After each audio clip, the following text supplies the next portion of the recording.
Hey everybody, Sherman here. Thanks for all the engagement. Focusing again, my legacy is to leave a positive impact on your life. And so hopefully we can do that today. So this video, I'm going to focus in on the yin and yang. So you've probably seen that it's it's a circle. It's got a white shade, and it's got a black shade, and this idea that there's this balance. And there is. So in business, there's this delicate balance of being very confident, very almost egotistical on what you can do, how you can accomplish it, the belief in you. At the same time, on the exact opposite, there's need to listen to some people that are giving you good critical feedback, right? So for example, if let's say you're Motorola, most of you probably don't know what Motorola is, but they created the Razr back in the 2000s. It was the hottest phone. It was really thin. It was this flip phone. And I remember the CEO had come out and they said, "What's next after the Razr?" And he was like, "The more razors." And so he just didn't get it, right? Didn't know where the market was going, and all of a sudden totally lost it. So, obviously very confident that this business was going really well. At the same time, didn't foresee what was happening next. And so that was a great question, was what's after this, right? Because a lot of times in business, you're only as good as your last at bat, right? It doesn't matter if 10 years ago you had the greatest idea, if that idea is no longer valid today.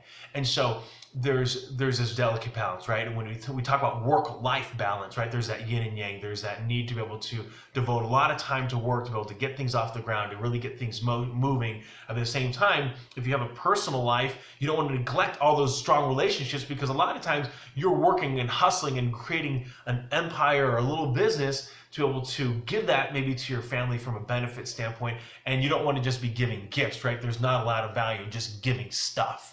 Stuff will rust and it just goes to nothing.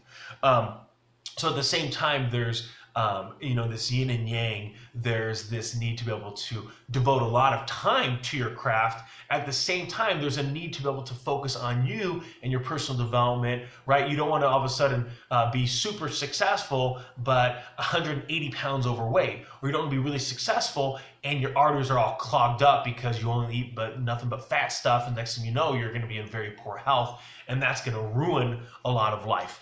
And so there's this definite balance.